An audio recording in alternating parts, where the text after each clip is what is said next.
আজগা কতটা দিন পরে ব্রয়লার মুরগির ঠ্যাং আর গিলা খায়াম কি স্বাদ লাগবো। আসসালামু আলাইকুম বন্ধুরা, হিবারও ভাল্লাম সামনে আরো একটা মিনি ব্লগ লইয়া আমি যাইতেছি একটা ব্রয়লার দোকানো 50টি আর কলজা গিলা ঠ্যাং আনবার লাগিয়া, কারণ আজ কলজা গিলা বানাই রুম finally Allam Ram Reddy fresh chicken দোকানো। এই দোকানো এদিকে 2-3টা সারান কাম করে আর রেডি হইতেছে কলকাতার বাঙালি মানুষ।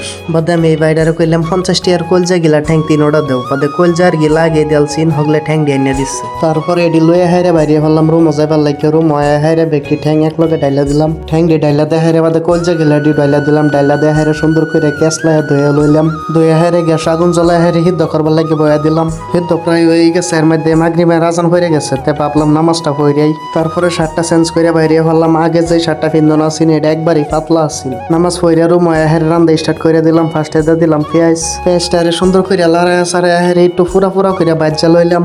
বাজ্যা হাইরে বিলাহি কয়টা ছোট ছোট করে কাটিয়া দিয়ে দিলাম বিলাহি দিয়ে হাইরে একটু সময় ঘুরা থইলাম, ঘুরা থয়ে হাইরে একটু পরে দৌদাম করে দিয়ে দিলাম একটু মরিচের গুঁড়া, একটু জিরার গুঁড়া, একটু হলদির গুঁড়া আর একটু মিট মশলা দিয়ে হাইরে চামচ দা বাইরে সুন্দর করে মাহায়া সাহায়া লইলাম। তারপরে দিয়ে দিলাম একটু পানি দিয়ে হাইরে এবার সুন্দর করে মিক্স টিক্স করে হাইরে ফার্স্টে দিয়ে দিলাম কলজা গিলাডি দেওয়া হইলে এবার একটু লাড়ায় সারায় মিক্স করে দিয়ে দিলাম ঠ্যাংডি দিয়ে হাইরে ঘুরে দিলাম। তো দেখা হইব আর একটা নতুন ব্লগ। আল্লাহ হাফেজ।